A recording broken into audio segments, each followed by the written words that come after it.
No vídeo de hoje eu vou falar um pouquinho sobre o exame físico na genética. Eu já falei um pouco sobre o exame físico no meu outro vídeo explicando a estrutura da consulta, mas eu queria fazer um vídeo específico porque eu acho interessante e também porque existem algumas pequenas diferenças sobre as quais eu gostaria de falar para vocês.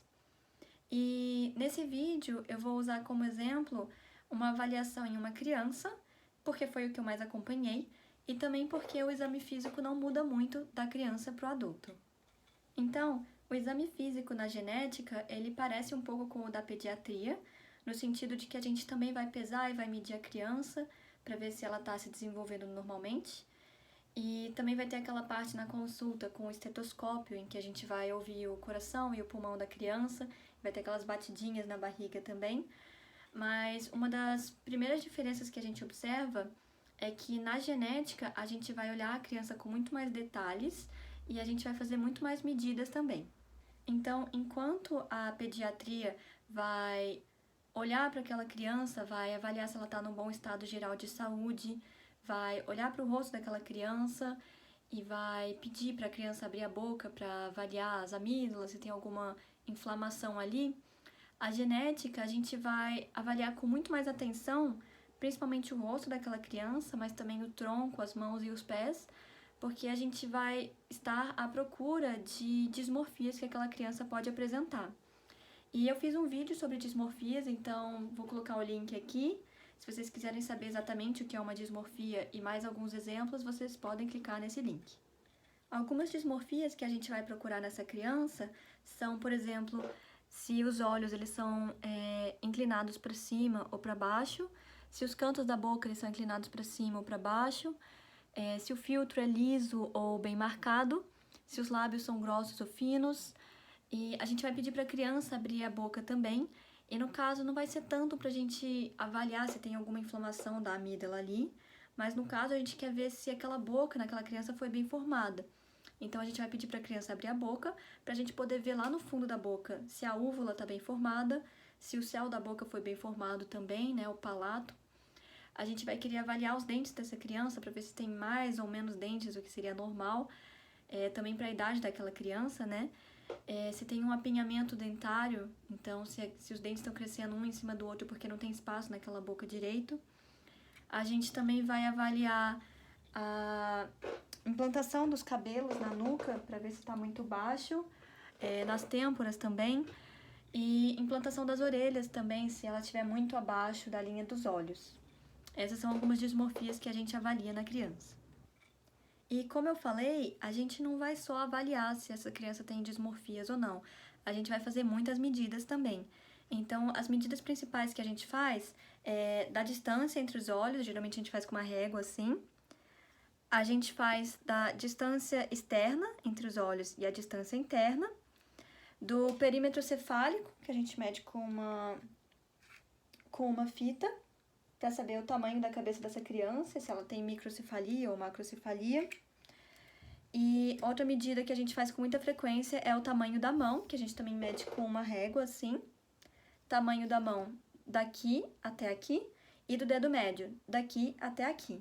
Pra gente ter uma noção se aquela mão tem um tamanho normal, ou se ela é muito pequena ou muito grande, e também para ter uma noção se os dedos são muito curtos ou muito longos. Com relação às mãos, eu sinceramente nem sei o nível de detalhes que os pediatras avaliam a mão dos pacientes, mas na genética a gente avalia com muita atenção, porque os genes, né, como eles são responsáveis pela formação de todo o corpo, existem síndromes que podem afetar a formação das mãos de forma muito sutil. Então, a gente, como eu disse, a gente vai medir o tamanho do dedo médio para ter uma noção se aqueles dedos são curtos ou longos, mas a gente vai avaliar outras coisas muito mais sutis também. Então, a gente avalia, por exemplo, as pontas dos dedos para a gente ver se aquela pessoa tem uma coisa que a gente chama de coxins fetais, que é essas pontas dos dedos muito proeminentes. Eu vou deixar uma imagem aqui para vocês verem esses coxins fetais. A gente avalia as unhas da pessoa também para ver se as unhas são bem formadas ou se elas são muito pequenas, se as unhas são muito convexas. E a gente avalia também, por exemplo, a implantação dos dedos na mão. Então, porque existem síndromes que um dos sinais é a implantação normal dos dedos na mão. Então, eu vou deixar aqui outro link de um vídeo de uma moça que tem achondroplasia. que é uma síndrome genética, que é a forma mais comum de nanismo. E essa moça no vídeo, ela fala sobre um dos sinais que ela apresenta, que é a mão intridente. Então, a implantação dos dedos na mão dessa moça, ele dá essa aparência que a gente chama de mão intridente, que vocês podem ver no vídeo, que eu vou deixar o link aqui. Então, no exame físico, a gente geralmente segue essa ordem de pesar e medir a criança, de ouvir o coração e o pulmão, e de olhar com bastante atenção para o rosto e para o corpo dessa criança, e de fazer as medidas. E essas são as medidas principais que eu vi os médicos fazendo para todas as crianças, né? Então, como eu disse, a distância externa e interna entre os olhos, perímetro da cabeça, mão e dedo médio. Mas existem várias outras medidas que a gente pode fazer e essas medidas vão variar de acordo com a nossa hipótese. Então, se a gente estiver avaliando uma criança e a gente acha que ela tem os mamilos muito separados e a gente quer confirmar, a gente pode acabar fazendo essa medida da distância entre os mamilos. Ou então, se essa criança chega pra gente com uma hipótese de uma síndrome que apresenta esse sinal de mamilos muito separados, como por exemplo, síndrome de Turner e síndrome de Noonan, a gente pode também acabar fazendo essa medida para confirmar se essa criança tem os mamilos muito separados ou não. Depois, a gente pode fazer uns testes rápidos, até porque o exame físico não é tão longo assim, até porque o médico ele já sabe o que ele tem que procurar naquela criança. Então, o exame físico muito provavelmente vai ser mais curto do que a duração desse vídeo. Mas, então, a gente pede para as crianças fazerem uns testes rápidos, dependendo da nossa hipótese. Então, como eu falei no meu outro vídeo, um dos testes que a gente pode pedir é para a criança mexer as mãos para cima e para baixo, assim, bem rápido, para a gente avaliar a coordenação motora. Ou então a gente pode pedir para a criança deixar uma mão parada e mexer só a outra, para a gente avaliar, por exemplo, movimentos em espelho. Então, movimentos em espelho são movimentos em que a pessoa não consegue mexer só uma mão sem mexer a outra mexe um pouquinho também. Isso é sinal de uma síndrome chamada de síndrome de Calmo. E eu falo o nome das síndromes para quem quiser pesquisar, assim, por curiosidade, enquanto eu não faço os vídeos sobre cada uma dessas síndromes. Mas eu vou deixar 2 links aqui de vídeos ilustrando, então, pessoas que têm esses movimentos em espelhos para vocês poderem avaliar. Outros testes rápidos que a gente pode avaliar na criança e que vocês podem fazer na casa de vocês agora mesmo é o sinal do punho e do polegar. Então, o sinal do polegar é quando a gente pede para a criança fechar o dedo assim através da mão e depois fechar os dedos sobre o polegar. E aí, se a pontinha do polegar aparecer através da mão, é um sinal positivo. E o sinal do punho é quando a gente pede para a criança tocar o polegar e o dedo mindinho através do punho. E se ela conseguir fazer isso, é um sinal positivo também. Esses são sinais que são comuns, os sinais positivos, em pessoas com síndrome de Marfan, que têm dedos muito longos, ou então elas têm muita flexibilidade ou uma frouxidão ligamentar. E aí, se tiver mais alguém na sala, o médico pode fazer a descrição daquela criança em voz alta e geralmente a gente faz a descrição de cima para baixo. Então, ele pode começar a falar um monte de coisa para outra pessoa que está anotando ali no prontuário para ela poder escrever, ou então o médico pode escrever essas coisas todas no relatório. Então, no caso, ele poderia falar, por exemplo, o paciente apresenta sobrancelhas arqueadas com sinofres, fendas palpebrais oblíquas para cima, filtro longo e pouco marcado, apinhamento dentário, micrognatia, prega palmar única à esquerda e hálux largo, que é o dedo do pé largo. Então, o médico vai usar esses termos médicos que eles usam e isso não significa que a criança apresente alguma doença ou que essas coisas que a pessoa está falando são coisas que necessitem de tratamento.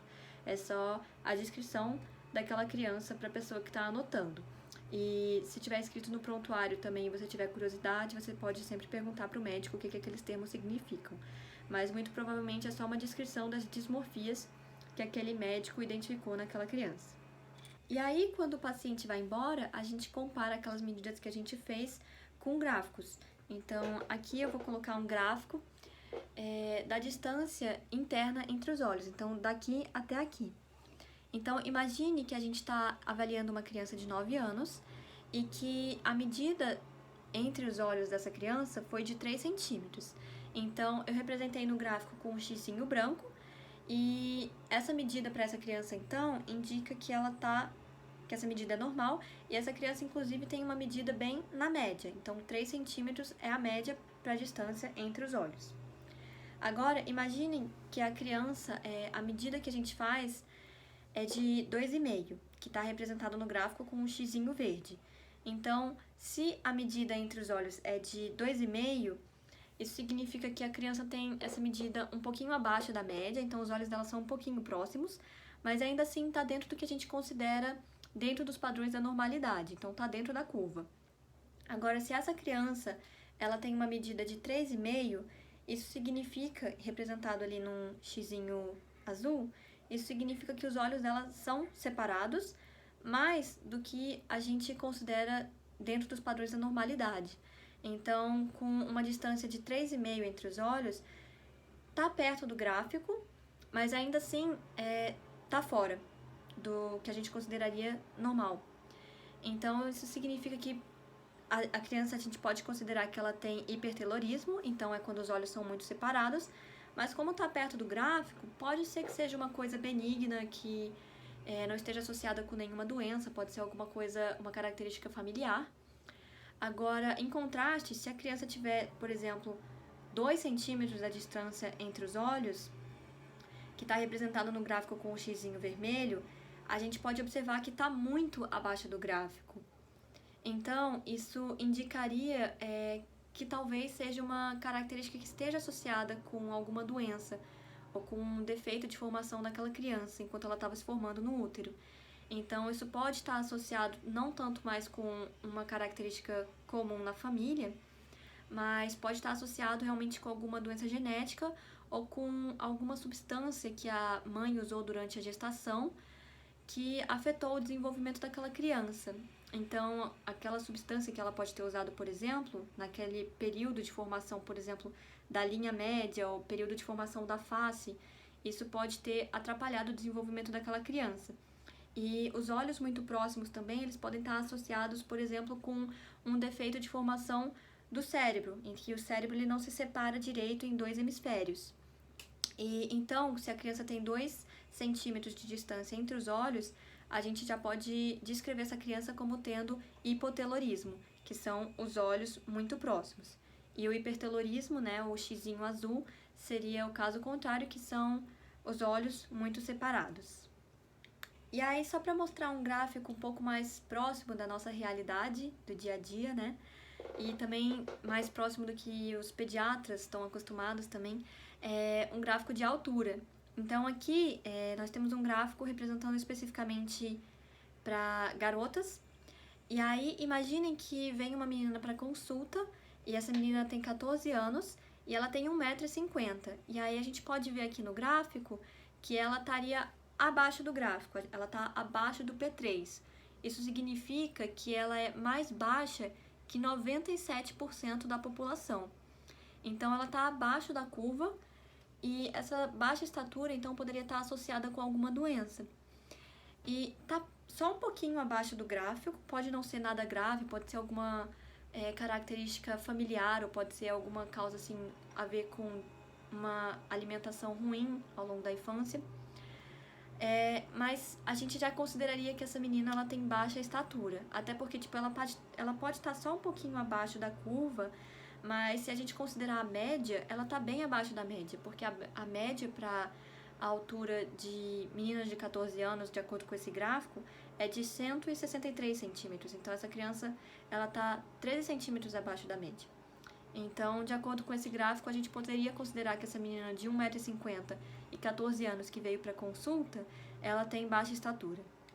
E é muito importante a gente comparar as medidas com o gráfico, porque lá na genética, a gente olha para o rosto do paciente como um todo. Então, às vezes, a gente olha para o rosto de um paciente e a gente tem a impressão de que os olhos dele são muito separados, mas aí a gente mede e a gente joga no gráfico, e quando a gente coloca aquele dado no gráfico, a medida está dentro do padrão da normalidade. Então, a gente tem que descrever aquela criança como tendo um hipertelorismo aparente, que significa que os olhos dela são muito separados, só que essa medida não se confirma de acordo com o gráfico. Então, olhando para aquela criança, parece que ela tem os olhos muito separados, mas quando a gente coloca o dado no gráfico, aquela medida está dentro dos padrões da normalidade. Então, os olhos estão só aparentemente muito separados, mas a distância, na verdade, é normal. E por fim, outra diferença do exame físico da genética para outras especialidades é que a gente vai comparar aquela criança com os pais e a gente pode acabar fazendo medidas dos pais também. Então, como eu expliquei no meu vídeo sobre dismorfias, as dismorfias são muito comuns e todo mundo vai apresentar algumas dismorfias. Então, é muito importante que a gente, durante o exame físico daquela criança, a gente possa comparar a criança com os pais e a gente vai sempre fazer perguntas sobre aquelas dismorfias. Então, se a criança apresenta os olhos puxados e os pais não, a gente vai perguntar, vocês têm alguma ancestralidade asiática? Ou então, se a criança tem uma pele mais clara e um cabelo mais loiro e os pais não, a gente pode perguntar, esse cabelo loiro, assim, tem alguém na família que essa criança puxou? Então, tipo, ela parece com a avó ou com o avô? Ou então esse nariz empinado, tem alguém na família que tem um nariz parecido com esse? É alguma característica de família? Então, isso é importante porque como as dismorfias elas são comuns, elas existem em toda a população, é importante que a gente seja capaz de diferenciar se essa dismorfia ela é alguma característica herdada da família ou se ela é parte de uma síndrome. Então, a gente pode fazer essas perguntas para os pais e a gente pode acabar fazendo medidas deles também. Geralmente, a gente vai medir a altura e também o perímetro cefálico, para comparar, então, o tamanho da cabeça dos pais com o tamanho da cabeça da criança.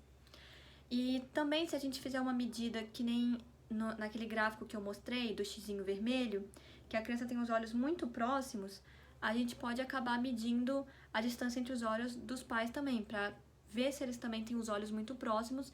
Isso seria, então, uma característica herdada da família e não necessariamente parte de uma síndrome. Então é isso. Agora vocês sabem um pouquinho melhor como é o exame físico na genética e eu espero que vocês tenham achado esse vídeo interessante. Se você gosta dos meus vídeos e de aprender sobre aconselhamento genético, você pode apoiar o meu canal através do link do Apoia-se que está na descrição do vídeo. E é isso, obrigada!